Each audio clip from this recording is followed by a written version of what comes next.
Negara menyerbu partai. Negara.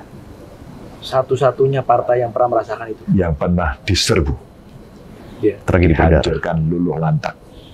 96, 97 kita boikot nggak pemilu, 98 Orde Baru tumbang, 99 hanya waktu 2 tahun pemilu ulang. Oke? Baik. Dalam bentuk lain, sebenarnya kuda tuli ini juga terjadi kepada partai-partai lain. Benar nggak? Oh, Coba kita rasakan. Apakah partai lain punya kebebasan, keberanian untuk berpendapat hari ini?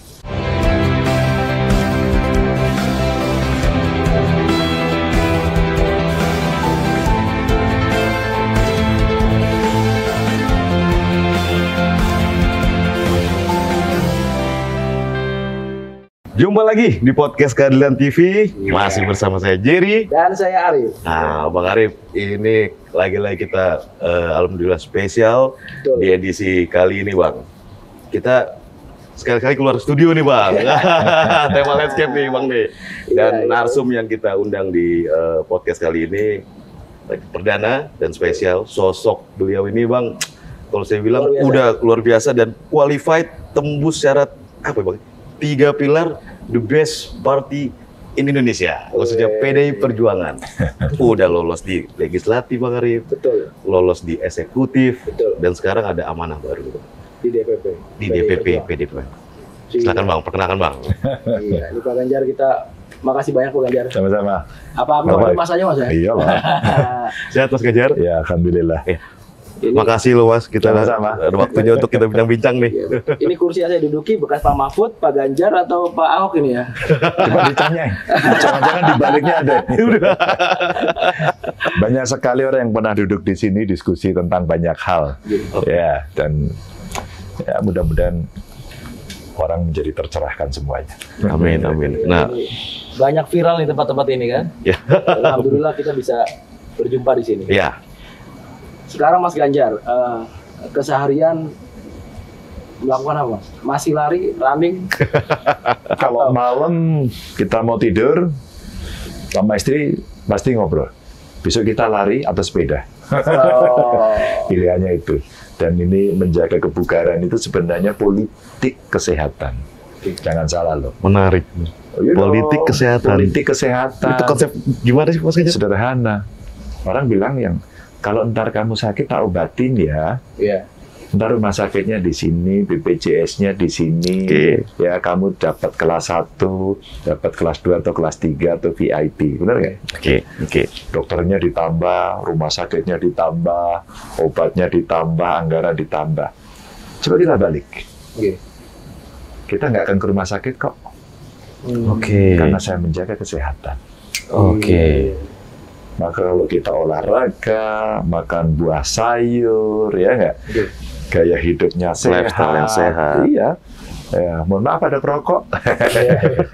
Tidak merokok mungkin gitu kan. Alkohol, no alkohol. Jadi gaya hidup sehat ini sebenarnya dalam politik kesehatan ini preventif. Kita mencegah. Itu hematnya luar biasa. Lebih baik mencegah. Dengan kesibukan Mas Ganjar yang luar biasa, masih sempat, Mas? Nah, ini pertanyaan juga bagus ini, Iya. Bang Arif. Kalau kita mau sehat, ya kita mesti investasi dan jangan bilang tidak sempat. Yang menentukan kita kok. Ya. Maka kita bikin waktu untuk sempat. Maka jadikan olahraga itu sebagai satu bagian kegiatan aktivitas dalam satu hari itu. Terserah. Time management. Yes. Disiplin. Maka kalau kita mau itu, waktunya kita mepet, saya berenang. Waktunya mepet, oke, 20 menit atau 15 menit, kita push up di situ, apa stretching di situ, pokoknya kita bergerak. Atau sebenarnya jalan atau lari apa di sekitar rumah aja udah cukup. Jadi pengen nanya nih, Bang Arif. Tadi kan soal time management ya, Mas Ganjar ya? Iya. Soal mental management, itu konsepnya gimana sih, Mas Ganjar? Saya kemarin diundang wisuda. Pasca sarjana UGM, jadi S2 sama S3. Baik. Sebagai ketua alumni UGM, saya diminta untuk memberikan sambutan gitu ya. Nah, di sambutan itu saya mau bicara apa ya? Akhirnya saya bicara mental health, kesehatan mental. Maka bagaimana menjaga mental kita. Jadi kalau mental kita sehat, menghadapi semuanya itu jiwanya tenang. Berpikirnya positif. Meskipun itu tidak selalu linear. Kadang-kadang kan diinterupsi kiri kanan ya. Ada gangguan maksudnya. Sehingga kita, Bung Jerry ini, maaf, kurang ajar orangnya. Negatif dulu, curiga. Bung Arif ini, sukanya nipu. Waduh. Sukanya bohong. Waduh. Target Pinocchio. Oh, jangan gitu ya. Pinocchio. Tapi atau kita bisa berpikir justru sebaliknya biar sehat. Bung Jerry itu asik ya kalau ngomong ya gitu. Kita berpikir baik. Kalau kasih masukan bagus loh. Kalimatnya keras loh dia, tapi coba lihat kontennya. Kita positif terus kan. Jika mental kita sehat. Seperti yang set up. Iya, kalau mental kita sehat bagus, dan sekarang saya kampanyekan itu agar kesehatan mental dijaga. Kemarin pada saat saya memberikan sambutan pidato itu saya ceritakan bagaimana anak main handphone, diambil ibunya, dia marah bunuh diri. Nah ini benar. Ngeri kan? Sekarang teman-teman yang sandwich generation itu milenial, dia mesti hidup dirinya sendiri, orang tuanya udah pensiun, adiknya ini bebannya tinggi, dan itu multi burden di pundaknya, stres dia. Kemana? Itu kalau nggak lari ke narkoba, ya, terus kemudian ke yang lain. Coba sekarang konseling ini mulai dibuka. Nah sekarang saya gerakkan. Ini kita lagi bergerak nih, lagi bergerak untuk bicara itu. Maka mentalnya bagus. Dan mental bagus kalau saya seperti orang partai itu, kata Bu Mega itu ya, mesti berani, kamu jangan takut. Saya ngomong-ngomong partai, Mas. Langsung di konten, langsung di konten. Kepancing ya. Menu utama nih, langsung menu utama. Ini momen yang mungkin Mas Ganjar baru pertama kali ke DPP, Mas. Saya Orba. Orang baru. Sama kayak Pak Ahok ya, mungkin orang-orang baru, Kak. Dan hari ini Bapak ditugaskan untuk ngurusi pemerintahan atau daerah dan sebagainya. Apa urusan tadi yang Bapak jelaskan soal mental health anak-anak muda sebagainya itu merupakan tugas khusus dari Ibu Mega, Pak? Tidak, kita mesti paham tugas. Saya kira saya tidak perlu bertanya tugas kita apa, enggak.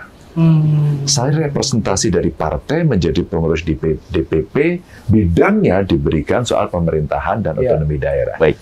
Tapi sebenarnya kita bisa merespon apapun dengan inisiatif, akal sehat, data, fakta, sikap partai. Boleh, Bu Mega pasti kasih. Tapi pemerintahan itu apa sih? Pemerintahan itu ngurusi orang mulai lahir sampai mati. Itu pemerintahan. Betul. Jadi sebenarnya kalau saya menerjemahkan fungsi saya, ini luas banget ya. Anda mau bicara apa? Kamu partai kami, PDI Perjuangan, bicara politik pangan. Kemarin Prof. Andreas dari IPB memaparkan bahwa dalam 10 tahun terakhir, impor kita naik terus, beras nih, terus kemudian produktivitas kita turun. Apa problemnya? Pemerintahan apa? Saya tidak bicara teknis, tapi saya bicara policy. Berapa tanah yang dioptimalkan? Bagaimana budidaya pertanian khususnya tanaman beras? Kalau nggak cukup, apa yang mesti dilihat? Bu Mega kasih perintah kok. 10 tanaman pendamping. Ditanam nggak? Lapor nggak? Mana datanya? Mana faktanya? Maka ketika ketua umum perintah seperti itu, kita yang menerjemahkan. Ini buatin dashboard. Kabupaten mana? Itu bupatinya orang kita, bukan? Orang kita. Wakilnya orang kita. DPRD-nya orang kita, katakan. Yang ini bukan. Ya udah, yang ini aja. Kamu sebagai kader bantu petani. Diversifikasi pangan kamu siapkan. Ketahanan pangan kamu siapkan. Sampai kedaulatan pangan kamu siapkan. Kedaulatan pangan.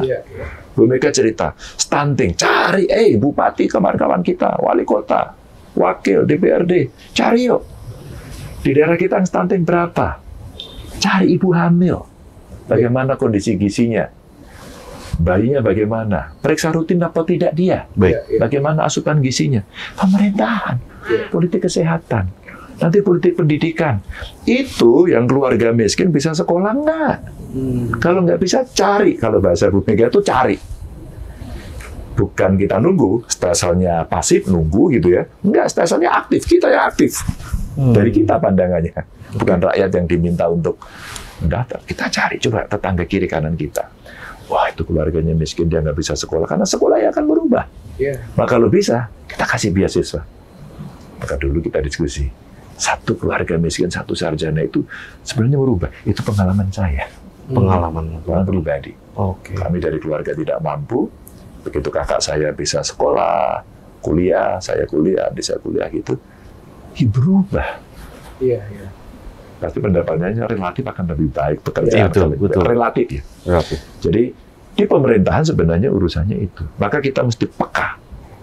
Maka Bung Arief saya siapkan tim research, terus kemudian dia komunikasi dengan teman-teman di daerah, best practices di daerah. Kan banyak bupati-bupati yang hebat, kades yang hebat, guru yang hebat, PKK yang hebat ya, perempuan yang hebat. Kita kumpulin aja. Kalau itu bisa kita diskusikan, kita olah, itu menjadi policy brief untuk partai, ya. Terus kemudian diserahkan. Ini partai perintahkan. Eksekutif begini, legislatif begini. Jadikan kebijakan publik. Go. Baik. Kira-kira gitu. Ini urusan saya di pemerintahan. Dan tentu kita juga evaluasi otonomi daerah lain. Ini ngapunten sangat Mas ya. Jadi tadi kan sebenarnya Mas Ganjar sampaikan mungkin sudah banyak didengar oleh kawan-kawan sebelumnya Mas ya. Terutama kemarin lah misalnya dalam kontestasi Mas. Ya semua sudah memberikan janji campaign waktu itu. Ya tentunya ada yang menang, ada yang kalah, ya kan, ada yang beruntung dan ada yang nggak beruntung dan sebagainya. Lantas bagaimana Mas Ganjar akhirnya sudah memberikan janji waktu itu, aktualisasi pasca keputusan hari ini seperti apa? Enggak, kita hormati yang menang dong. Tanggung jawab kita lebih pada moral. Maka ketika saya mengatakan saya tidak akan bergabung di pemerintahan ini, bukan berarti kemudian kita akan musuhan, tidak. Kita akan melakukan kontrol, check and balance system. Maka kemudian kita komunikasi ke internal partai. Umpama nih, satu keluarga miskin, satu sarjana. Atau satu keluarga miskin berpendidikan baik. Apapun lah. Yang penting jangan sampai putus sekolah. Apalagi hanya, maaf ya, SD, SMP. SMK kayak, saya punya prakteknya di Jawa Tengah. Dia sekolah SMK terus lulus langsung bekerja. Pasti pendapatannya lebih baik dong. Nah, kawan-kawan bupati, kepala daerah tertarik nggak membawa program ini di level bawah? Oke. Baik. Kalau tertarik, go. Kalau enggak ya itu opsi. Maka di pikiran PDI Perjuangan sekarang bicara teman-teman kandidat kepala daerah rasanya tidak perlulah membuat visi misi. Visi kita itu pembukaan Undang-Undang Dasar. Visi partai ada. Ya, kita juga sudah ada. Visi itu jauh. 25-30 tahun ke depan. 5 tahun bisa apa? Misi aja. Misinya agar bisa mencapai visi itu, tahapan 5 tahun ini bisa apa? 10 tahun bisa apa? Terjadi peningkatan atau tidak? Maka mesti kita siapkan platform di partai, ideologis begini, partai ID-nya kelihatan, keberpihakannya kelihatan, ya nggak? Terus prioritasnya kelihatan. Nah, nanti kawan-kawan daerah apa? Yang sifatnya lokal, saya serahkan pada Anda. Tapi yang platform ini mesti dilaksanakan. Wah, terbayangkan nggak? Kita akan seragam. Jadi perjuangan kalau jadi kepala daerah bagaimana sih gitu? Oh, ngelihat orang yang berbeda suku, agama, golongan, ras, itu saudara kami. Oh, dia mau beribadah, kesempatan diberikan karena konstitusi menjamin. Gitu kan? PDIP Perjuangan sudah selesai dengan hal itu ya Pak? Belum. Justru kita dorong agar yang ada di jabatan publik mengawal ini.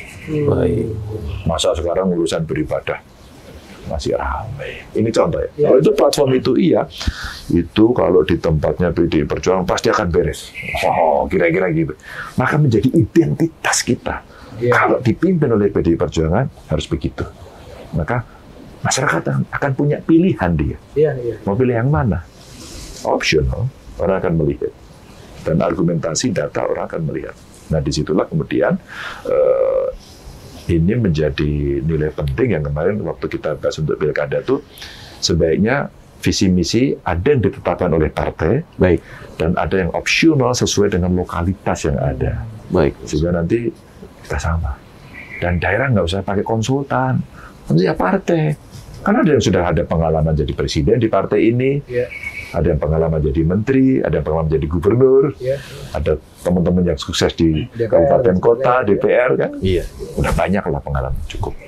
Nah, Mas Ganjar kembali ke struktur DPP yang baru ini, bagaimana Mas Ganjar melihat banyak daerah-daerah segar nih, dipercaya sama partai Bu Mega untuk menjadi ketua DPP seperti Bung Roni di bidang hukum, Bung Adian. Ini bagaimana, udah cukup siap atau ada pandangan lain? Mereka orang-orang berpengalaman. Baik. Ahok diminta ngurusi soal perekonomian. Dia pernah jadi bupati, pernah jadi gubernur, ya nggak? Pernah di penjara. Loh, itu pengalaman bagus loh, jangan salah. Bisa diceritakan bahwa mempertahankan sebuah prinsip dan bagaimana direkayasa masuk penjara itu sakit, tapi dia sudah mengalami.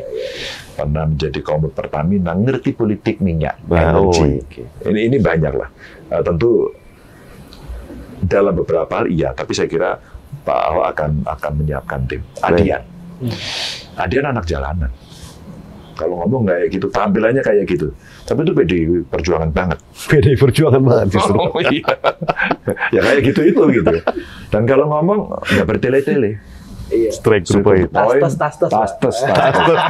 dan shot. Langsung. Maka kalau ngomong contohnya itu gampang. Maka saya itu kalau nonton Adian di TV itu senang banget saya. Ya gini loh cara menjelaskan. Itu cara menjelaskan gaya PDIP. PDI Perjuangan itu kalau menjelaskan seperti itu. Jadi gampang, rakyat ngerti, dikasih contoh. Terus gimana? Baik. Adian kemudian punya pengalaman di lapangan, kemudian komunikasinya bagus, maka dia wasekjen urusan komunikasi. Karena dia bisa. Saya kira Adian juga punya tim yang nantinya juga akan bisa membantu, dan ini perlu ditularkan. Ini contoh, Mas Andi. Mas Andi risetnya bagus, dia pernah jadi dosen, peneliti, terus kemudian jadi gubernur Lemhanas, orang yang internasionalnya bagus. Saya kira dalam konteks strategik, oke. Roni, lawyer, muda, berani.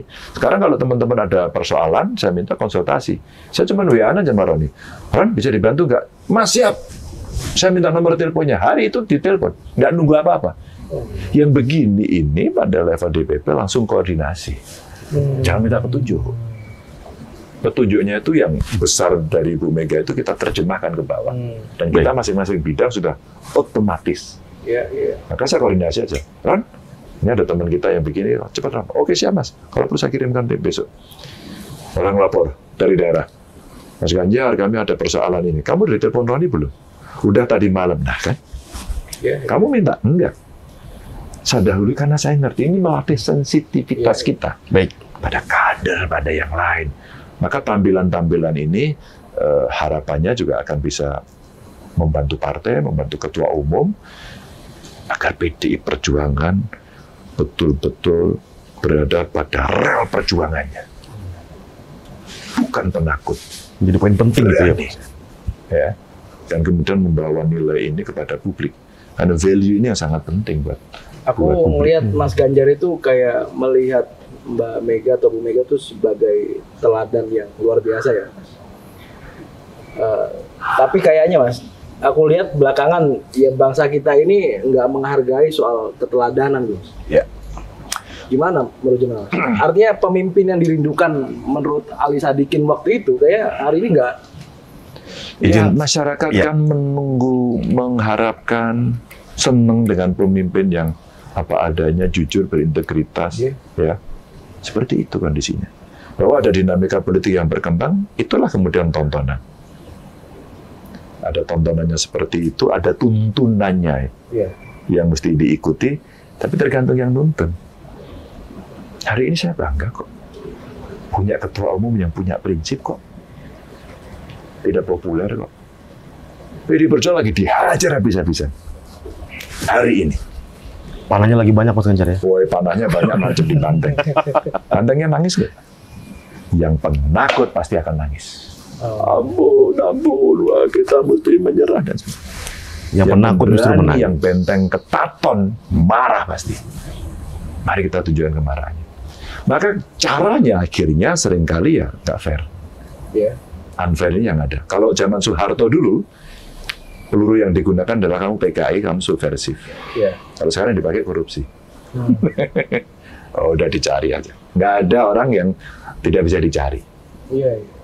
Nah, inilah yang kemudian sekarang menjadi perbincangan publik gitu ya. Maka mereka diwawancara media. Lalu gimana Mas proses demokratisasi ke depan menjelang pilkada? Ya, wasit jangan ikut main. Penegak hukum jangan ikut. Ya. Karena oknumnya juga banyak yang terlibat di situ. Kalau ngomong institusi pasti ada yang nggak mau semua apa. Tapi kalau udah terlanjur ikut Mas gimana Mas? Ya. Udah terlanjur ikut Mas. Nah, ya kita lah rakyat yang harus mengingatkan. Kita harus mengingatkan. Harus ada teriak, harus ada yang bicara, harus ada yang berani. Harus ada. Demokrasi ini kemudian akan mengalami setback kalau kemudian rakyat tidak ikut kontrol. Social control. Oh iya. Kalau hari ini kita ingin pemerintahan berintegritas, tapi semua berharap bantuan, ya repot. Semua pasti akan sibuk. Berapa uang saya dan akan kasih berapa? Yeah. Maka pengalaman kemarin saya mendapatkan masukan dari seluruh tempat di Indonesia. Berapa dapatnya? 400.000 Pak, 200.000, 300.000. Dan maaf, ini seperti buang angin, seperti kentut. Baunya ada di mana-mana, barangnya nggak ada. Padahal sebenarnya itu ria. Kenapa? Sebenarnya freedom from fear. Freedom from fear ini penting karena apa? Karena ketakutan itu mesti dihilangkan dalam konteks demokrasi. Nah sekarang lagi takut semua. Takut. Sekarang mulai ada pernyataan sikap dari Kades. Saya mendukung ini, saya mendukung ini. Emang saya nggak nelusur? Saya telusur Pak itu. Kenapa kamu begitu? Pak, kami takut. Oke. Jadi kebebasan dari rasa takut itu hilang hari ini. Maka betul-betul sekarang orang lagi melek matanya untuk melihat penegak hukum yang betul-betul seperti Dewi Keadilan. Yeah. Pedangnya tajam, timbangannya dipegang, matanya ditutup. Yeah. Matanya ditutup. Dia akan tebas siapapun. Nggak ada yang lirik-liriknya gitu. Just. Nah terkait social control tadi penjelasan Mas Ganjar, saya mau minta pandangannya. Sekarang kan di masyarakat itu kayak terjadi distrust, fenomena yang cukup signifikan soal the crisis of leadership, Mas. Kalau kita mengacu tokoh-tokoh zaman dulu di bangsa kita ini kan ada dari sisi Kapolri ada Hugel. Oh iya. Dari sisi ketentaraan mungkin ada Brigjen M. Yusuf. Itu menjadi panutan, ketendangan, jenderal. Orang yang nggak pernah megang stikol. Iya. Nah di masyarakat khususnya teman-teman Keadilan TV juga pasti akan setuju. Kita terjadi the crisis of leadership, Mas Ganjar ini. Ini bagaimana pandangannya ini? Iya, sekarang kita lagi mendapatkan catatan dan ujian ya. Lagi dapat catatan dari proses-proses kontestasi kemarin. Iya. Tapi saya menjadi bagian dari itu. Maka kadang-kadang pikiran pendapat saya akan dilihat sebagai sesuatu yang subjektif. Maka saya katakan, oke, proses sudah berjalan. Siapa yang terpilih itulah yang disukai rakyat. Yeah. Lalu kita melihat catatannya. Ada yang mengabaikan catatan karena legal formal. Kan tidak, itu tidak terbukti, itu legal formal. Baik. Tapi jangan lupa loh ya, ada rasa keadilan. Rasa keadilan. Coba kasus di Jawa Timur, di Surabaya kemarin. Iya, lagi viral banget. Lagi viral kan? Iya, vonis bebas. Ada videonya, ada ini, vonisnya bebas. Bereaksilah, itu rasa keadilan. Legal formalnya apa? Nggak ada saksi, nggak ada bukti. Begitu kan putusannya? Iya. Palbi, saya mau nengok besok ke Kabupaten Batubara. Baik. Dulu dia mencuitkan cerita-cerita, sekarang dituntut 8 bulan, denda 50 juta. Akan melakukan pledoi dia. Saya datang. Padahal dia bukan penggugah pertama. Yang pertama nggak dikejar. Iya. Dewi Keadilan ngintip. Atau jangan-jangan dibuka satu, Pak. Atau gini. Bajak laut dulu, Pak. Bajak laut. Nah, sekarang lagi begitu. Iya. Nah, sekarang yang frontal, ya, jadi kita frontal begini. Nah, maka akhirnya apa? Gerakan yang paling bagus adalah sosial, kultural. Kemudian Mas Buddha ceritanya seperti itu. Iya. Milik gendong lali. Ini kalau sudah dapat sesuatu, jabatan tahta, akhirnya lupa. Itu terjadi dimanapun kekuasaan. Kekuasaan itu kan tends to corrupt. Ya. Ya kan?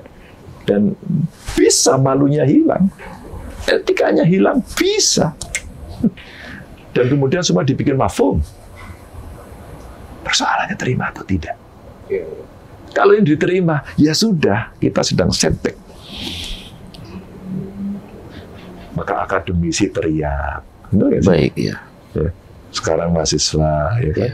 Kalau dulu mahasiswa dulu baru akademisi, sekarang di Bali ini menarik ini. Akademisi Nah, cerita-cerita inilah yang kemudian kita dorong. Tapi karena tadi saya menjadi bagian, saya prinsipal di kemarin itu ya, saya terlalu subjektif lah. Baik. Karena waktu saya ditanya gimana Pak Ganjar, saya terima. Tapi ini Mas, yang tadi dijelaskan misalkan orang lawan ya ditembak lah katanya dalam arti ini. Itu apa yang menjadi apa itu ya akhirnya menjadi landasan bahwa Mbak Mega itu kemarin ya belakangan ngomong soal KPK, bahkan marah ke Pak Yasona Lawli gitu loh. Kok malah kader kita yang selalu diincar dan dibidik dan sebagainya. Bu Mega nggak marah kepada Pak Lawli. Bu Mega sedang marah pada sistem. Personifikasi sebelahnya Lawli. Ya. Pak Lawli Menkumham bisa apa?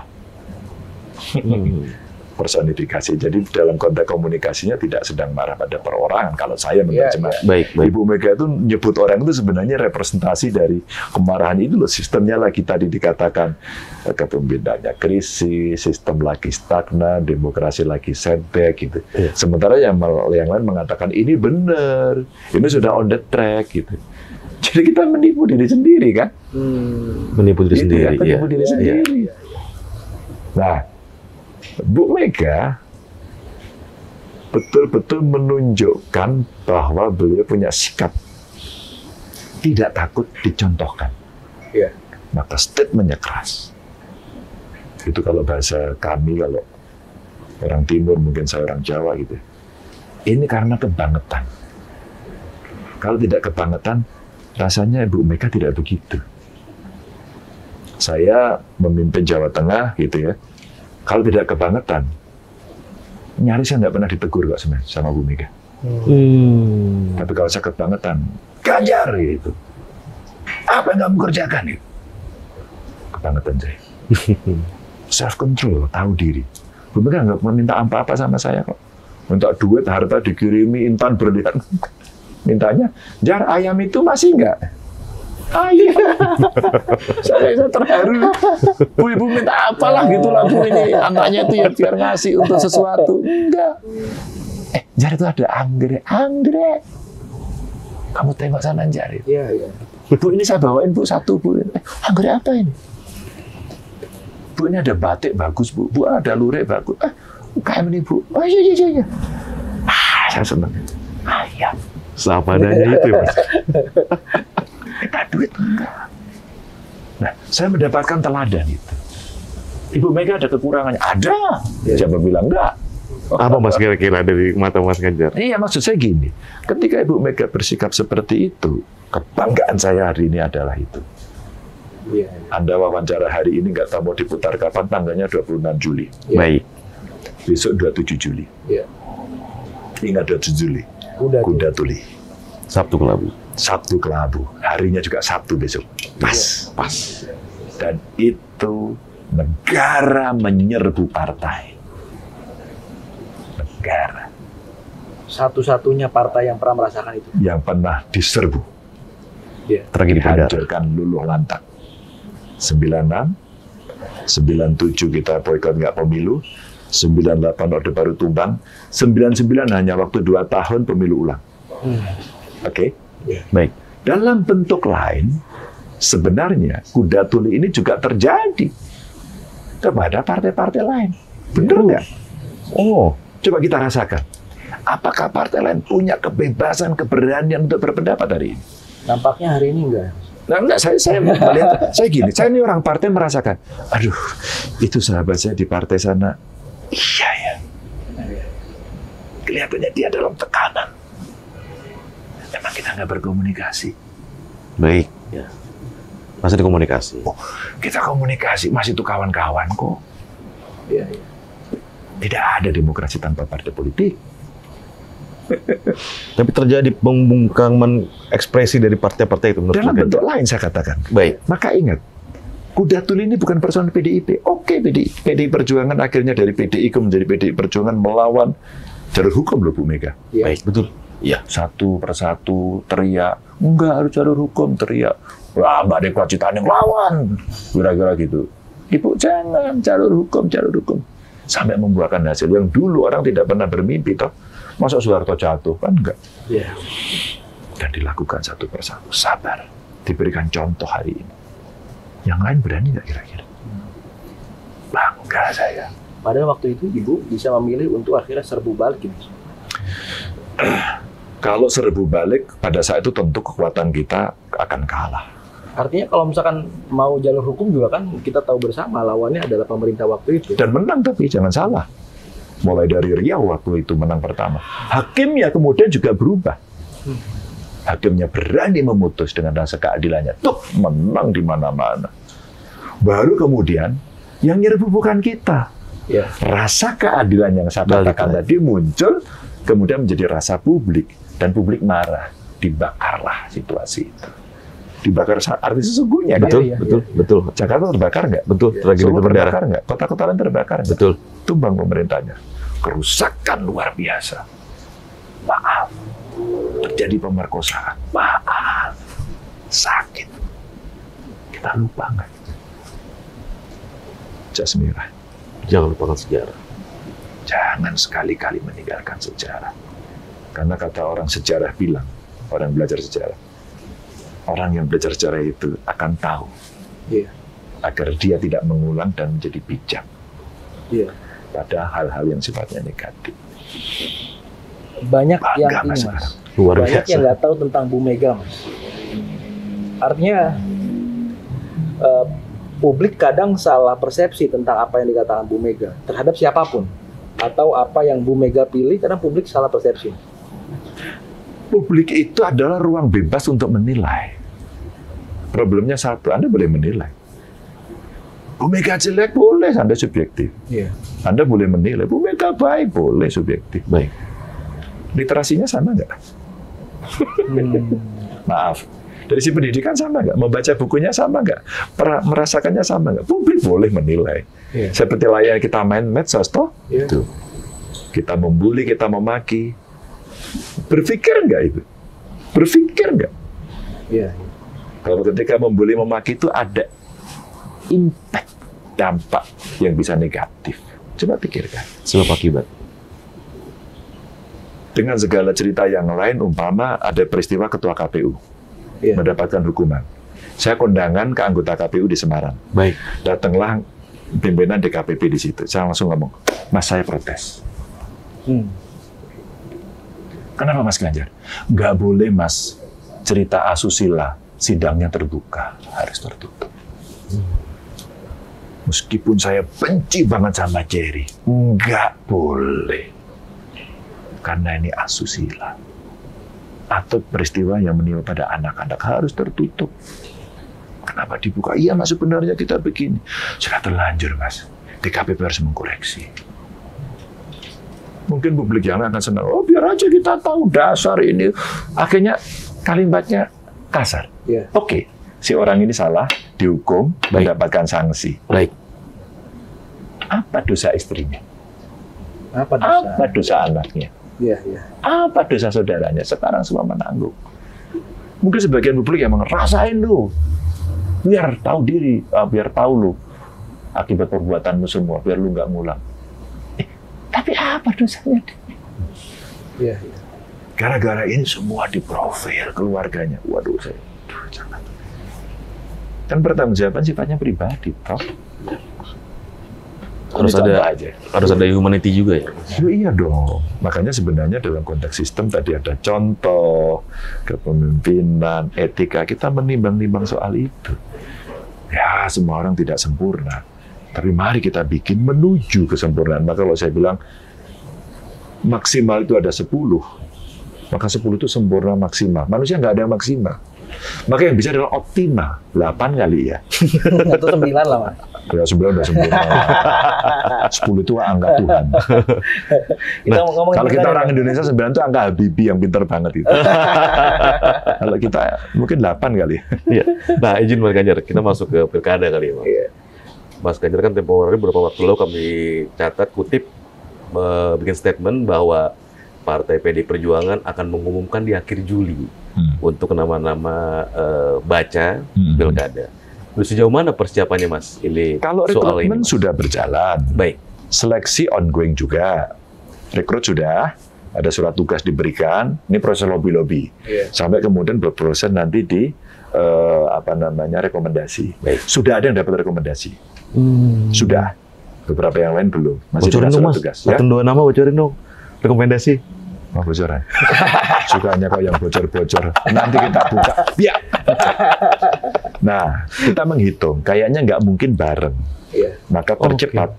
Potensinya ya, kita ngobrol sama Sekjen, saya kira Sekjen juga pernah bicara itu. Kira-kira akhir Juli sudah ada yang bisa dirilis secara bertahap. Tapi yang lain mungkin belum. Makanya bertahap. Baik. Maka percepat kira-kira Juli. Kalau enggak ya mungkin di awal Agustus. Jadi sudah ada beberapa. Rapatnya itu teman-teman tiap hari. Dahsyat lah kawan-kawan saya di DPP saya itu dahsyat, maraton betul. Dan bagaimana ratusan ini mesti dicari satu persatu. Agar kita ketipu kan ini siapa ya orangnya, bagaimana komitmennya, bagaimana track record-nya. Satu-satu ini nggak gampang. Saya hormat betul lah sama kawan-kawan DPP senior-senior ini yang luar biasa cara pressing-nya, ya, bagaimana taktik strateginya mengkombinasikan gitu ya.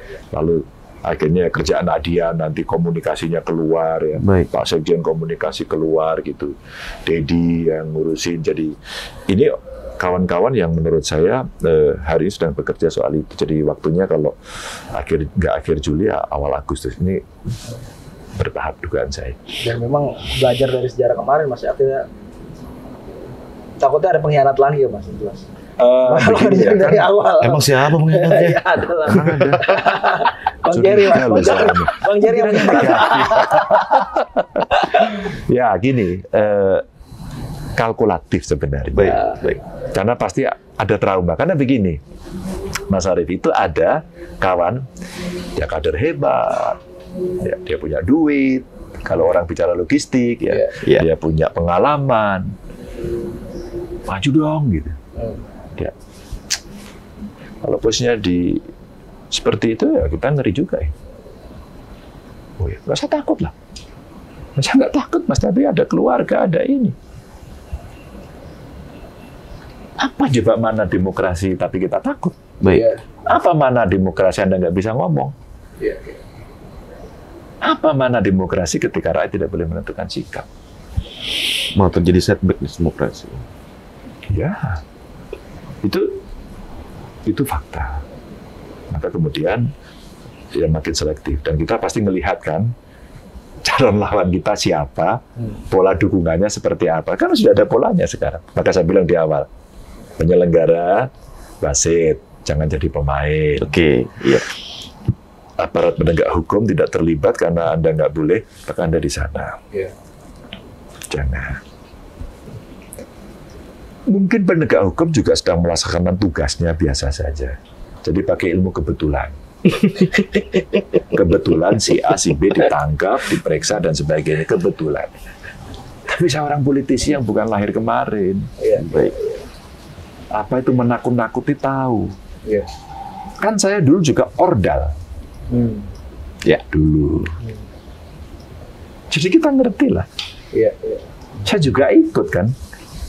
Bagaimana pola-pola itu. Tapi rasanya memang tidak semeriah kemarin. Apa istilah yang paling bagus ya? Meriah kali. Nah, ada pandangan atau teman-teman Keadilan TV juga berpandangan Partai PD Perjuangan seperti kayak jalan sendiri nih, Mas Ganjar, soal komunikasi politik dengan atau potensi berkoalisi dengan partai-partai lain untuk persiapan pilkada ini. Betul nggak, Mas? Enggak. Di daerah yang kuat enggak. Banyak yang datang ngajak kerjasama sama kita kok, yang kemarin berbeda. Wah, oke. Enggak. Kalau secara nasional mungkin kita sendiri. Maka pada saat saya mengatakan saya tidak akan gabung di pemerintahan, waduh rame, wah oposisi. Terus ada kawan saya yang sudah pindah di sana menyampaikan, kalau oposisi itu ya partainya, kalau individu namanya kritikus, ada itu. Loh, saya bilang saya pribadi tidak akan bergabung gitu kan. Iya. Biasa aja kali gitu kan. Masih official sampai sekarang Mas ya? Ya. Berdiri stand oposisi. Oh iya, saya di luar pemerintahan tidak akan bergabung gitu. Saya pribadi. Keputusan nggak ada karena diserahkan pada Bu Mega. Bu Mega kita tunggulah sikapnya seperti apa. Tapi kalau ada perintah Bu Mega untuk masuk, Mas, gimana Mas? Rasanya kok Bu Mega sama pikirannya dengan saya gitu. Kan waktu Rakernas juga menyampaikan pidatonya, statement-statementnya, kan sudah cukup menjadi indikator itu. Sinyal Benar, rasa.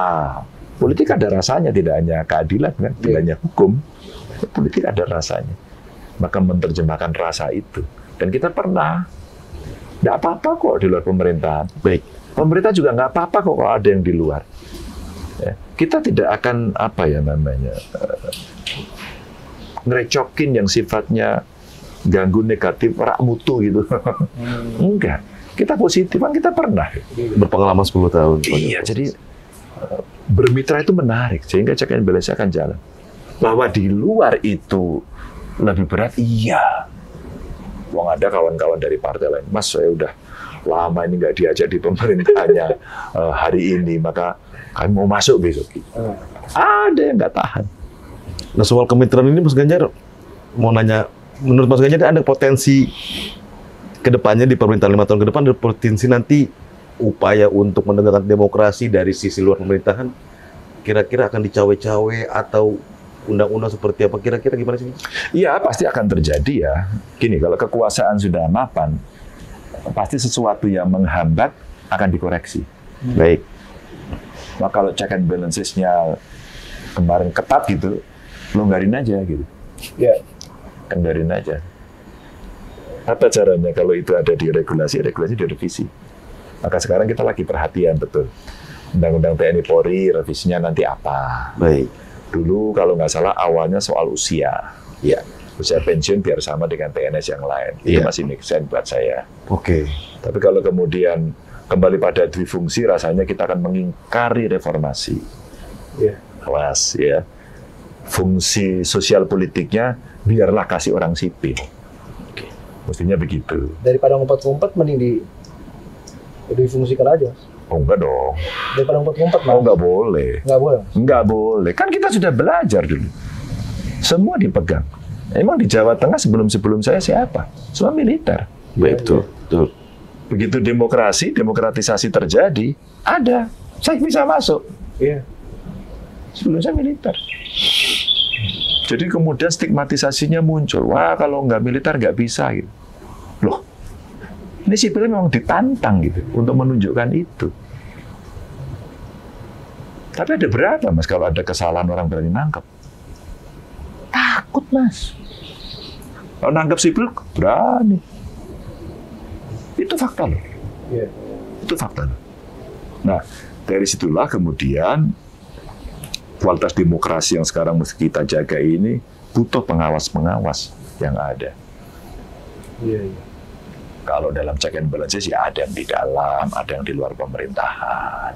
Nggak apa-apa. Iya. Masyarakat sipil berbicara, media, pilar demokrasi juga toh. Ya.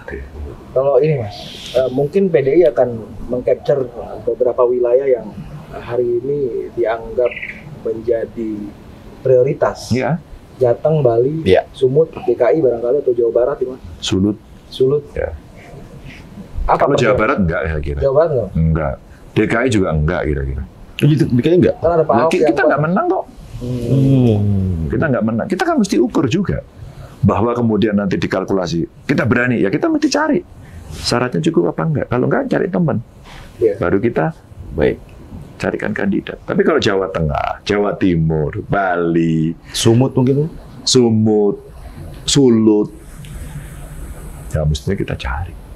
Dan saya berharap jangan lengah cari kader. Jangan lengah cari kader. Iya, kalau enggak akan masuk orang lain. Iya. Berarti Mas Ganjar dan Partai PDI Perjuangan masih optimis di internal kader-kadernya masih siap untuk direkomendasi Kan atau tidak sulit untuk melakukan tracing. Iya. Maka ketika ada dua pilihan, ini kader, ini bukan, mari kita hitung, kita panggil, kita tanyain. Kalau saya pilihannya gampang, ya kader lah. Iya.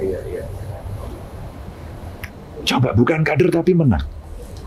Apa jaminannya kemudian? Apakah dia akan bisa membawa program dan misi politik partai? Bukan bela partai loh ya. Apa sih misi partai? Bung, coba Anda lihat dalam praktek politik kepartaian di Indonesia. Partai setiap rapat ngomong apa? Sebagian besar bicaranya elektoral. Bagaimana kita menang? Saya bangga menjadi anggota PDI Perjuangan. Karena yang diomongkan stunting, pangan, energi. Iya. Kita omongkan seni budaya, Petani dan lain-lain. petani, nelayan, profesi guru, Iya. anak perempuan, lingkungan. Kita omongkan itu. Itu aja kita omongin, kita programnya belum tentu bisa dilaksanakan. Apalagi kalau kita nggak ngomong. Bangga kita. Jadi berpartai tidak hanya sekedar elektoral, tapi kader ketika kita dorong diperintahkan. Maka di awal saya sampaikan tadi, lebih baik kita kemarin bahas, visi misinya itu dibuatkan template aja. Iya. Sehingga platform partainya kuat, programnya berpihak, lokalitasnya mereka. Kita mendampingi, kan seneng. Gotong royong, solid. tapi ketika kader yang dipercaya 10 tahun dan terpilih memimpin Indonesia dan pada akhirnya berseberangan menjadi pukulan juga, Pak. Itu resiko. PDI Perjuangan. Itu resiko. Itulah kita belajar. Kita tidak akan pernah tahu siapapun. Kita pernah mendukung di Jawa Tengah sebelum saya beralih. Kita pernah mendukung di DKI beralih. Kader deh apapun namanya. We never know sih, Mas. Iya. Dan kita juga sadar menyiapkan kader juga tidak gampang. Maka di dalam undang-undang partai politik itu disebutkan bahwa parpol, partai politik, itu salah satu fungsinya adalah sumber rekrutmen kader. Maka diklat, maka kaderisasi. Maka partai yang tidak melakukan kaderisasi, biasanya dia akan comot orang populer, comot orang kaya. Maka bedakan antara anggota dengan kader, antara partisipan, pendukung saja, simpatisan, terus kemudian anggota, kader. Kader di PDI Perjuangan bertingkat. Nanti latihan dulu Pratama, Madya, Utama, guru kader. Harapannya begitu sampai guru kader itu udah relatif dia akan mengerti semuanya. Gampang tidak. Di sini aja pindah ada. Tapi itulah posisi voluntarism yang ada. Terus kemudian kesukarelaan dia mendaftar. Soalnya digaji loh ya. Digaji kan ya tergantung. Tapi kalau ini kan enggak. Mas terakhir Mas. Ini karena udah panjang juga Mas Ganjar tadi. Kita masih ada 10 pertanyaan lagi di sini. Jangan banyak amat. Ini soal IKN. Ya. Sepakat nggak bahwa IKN itu akan menjadi hambalang kedua, Mas? Enggak. Enggak sepakat, Mas? Enggak. Nampaknya hari ini pemerintah juga udah cukup pesimis, Mas. Yang tadinya optimis pen bulan Juni, bulan Juli pengen pindah, tapi hari ini justru malah pesimis pemimpin, Mas. Enggak. Kenapa pesimis? Karena kesusu. Padahal udah bilang ojo ke susu. Ojo ke susu. Karena kesusu. Karena kesusu. Gini loh. Kenapa saya bilang enggak? Karena ini undang-undang, ada yang melindungi. Maka tugasnya melaksanakan. Maka pemerintah yang tidak melaksanakan itu melanggar undang-undang. Kalau dia melanggar undang-undang, pemerintah yang disumpah berdasarkan undang-undang, maka dia melanggar sumpah janji. Karena dia melanggar undang-undang, melanggar sumpah janjinya untuk melaksanakan undang-undang, maka dia bisa di-impeach. Baik. Mari partai politik di parlemen Anda awasi. Baik. Tapi pelaksana dalam hal ini pemerintah, you mesti realistis dong. Bedakan membangun ibu kota dengan membangun gedung, bangunannya. Bedakan. Membangun ibu kota itu layaknya membangun kota dengan ekosistem yang berbeda. Baik. Kalau kota mungkin ya ekonomi dan sebagainya. Ya, so-so lah. Kalau ini membangun ekosistemnya. Ntar pasarnya bagaimana, yang di sana sekolahnya, kesehatannya, terus kemudian relasi dengan kedutaan, soal pertahanan, ya nggak? Soal transportasi, soal suplai pangan, nggak kebingungan soal listrik atau air, ya dong. Ekosistem. Maka saya bicaranya, kalau mau bicara ini, bicaralah programnya 30 tahun, 50 tahun, 100 tahun. Bukan 4 tahun. Iya, karena bukan 4 tahun. Itu, maksudnya. Iya, kalau 4 tahun, ekosistem. Iya. Kalau kita bicara 4 tahun, ya pesimis. Tanya semua insinyur. Saya bukan insinyur, tapi saya tanya. Saya tanya, mungkin nggak? Enggak, Pak. Kalau gedungnya mungkin, Pak. Tapi gedungnya aja juga hanya segitu, Pak. Masih kurang. Nanti rumahnya, ya nggak? Pelabuhannya, bandaranya. Ya, jadi mindsetnya mesti dirubah si pelaksana. Maka kalau kemudian pesimis, enggak saya tetap optimis. Dan saya pernah diskusikan ini. Tapi jangan mimpi 4 tahun atau 10 tahun. Ini bukan sulapan, Bung. Ada proses. Oke. Mimpilah 50 tahun besok seperti apa, 100 tahun seperti apa, ya. Mari kita siapkan. Dengan undang-undang, maka komitmen pemerintah dan DPR diwujudkan karena undang-undang. Nah, tahapannya disiapkan. Maka mestinya ada perencanaannya. 10 tahun akan begini. Siapapun dia presidennya. 20 tahun akan seperti ini. Ini akan segini. Maka yang bisa dilaksanakan awalnya ini dulu, ini dulu, ini dulu. Oh, itu banyak orang yang pinter. Kalau saya nggak pintar. Tapi kalau Bung Arek tadi tanya kepada saya, enggak, saya optimis. Asal kita masuk ke situ. Tapi kalau kita bicara satu komitmen rendah, undang-undang besok gampang diganti, ya mimpi buruk Anda terjadi. Mangga. Nah, iya Mas Ganjar. Tadi kan pertanyaan terakhir dari Bung Arif. Ini dari saya. Okay. Pasca tidak terpilihnya Mas Ganjar di kontestasi Pilpres kemarin, sekarang Mas Ganjar itu masihkah Mas Ganjar yang dulu atau Mas Ganjar yang minder? Minder? Iya. Minder sama siapa? Gak ada hubungannya. Kontestasi politik, menang kalah itu apa namanya, buat saya biasa, gitu kan. Orang menang akan didatangi banyak orang kalah akan ditinggalkan banyak orang. Dan saya sudah tahu dari awal.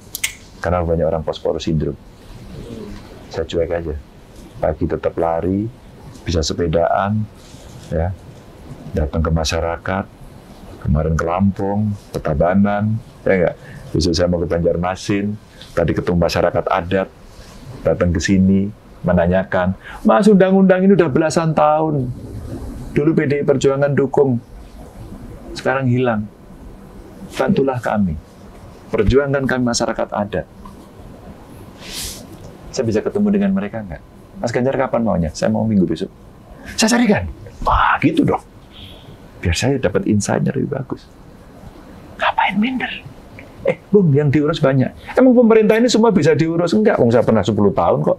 Emang semua urusan Jawa Tengah bisa saya urus? Enggak. Bohong itu kalau yang bisa. Saya 10 tahun akan menyelesaikan semuanya. No. Kita realistis, 10 tahun paling bisa seperti ini. Nanti dilanjutin ya. Baik, luar biasa. No. Banyak yang post power syndrome itu menarik. Iyalah. Kita gimana-mana nih. Kayak saya ini anak orang biasa, tidak berpangkat. Bapak ibu saya itu hanya orang hebat saja buat saya. Mungkin buat masyarakat biasa, buat saya hebat. Karena bisa mendidik saya seperti ini. Kalau bapak ibu saya masih hidup, pasti dia akan, kamu anakku ya. Kamu anakku ya. Bapak ibu terima kasih. Kok bisa anak bapak ibu dipercaya sampai tingkat ini? Wah mas, kamu juga luar biasa. Allah kasih banyak sekali. Suruh minder mas? Enggak mas. Bapak saya prajurit mas. Saya diajari untuk mental tadi. Di tempat. Masih banyak yang bisa saya urus kok. Kami masih ngurusi UMKM, masih di WA, Pak Ganjar, saya nggak bisa bayar sekolah. Pak Ganjar, kenapa sekarang ada rapat komite lagi, iuran lagi, katanya dulu sudah bebas.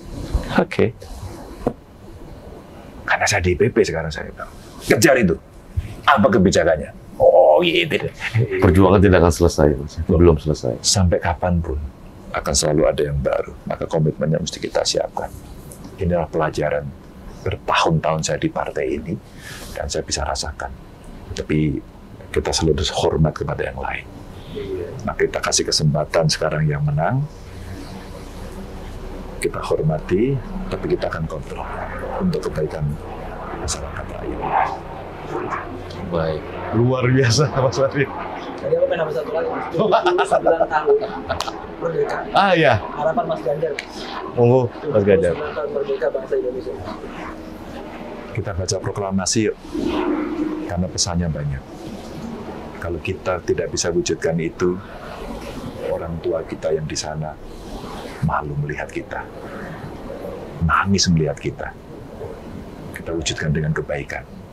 Dan yang paling gampang, kita ingat yuk, reformasi berjalan 98 itu semua bicara anti KKN. Pegang. Oke. Luar biasa, teman-teman Geliat TV, itulah podcast bersama Mas Ganjar Pranowo. Mas, terima kasih banyak waktunya sama Pak Parjo, luar biasa. Sehat selalu, lancar segala urusan, dan salam buat Ibu dan Mas Alam. Amin, amin. Habis ini kita podcast sama Mas Alam ya. Oh siap. Minta bantuan bapaknya. Oke teman-teman Geliat TV, silahkan kirim komentar dan tunggu kami di podcast selanjutnya di Geliat TV. Salam persatuan Indonesia. Merdeka. Merdeka.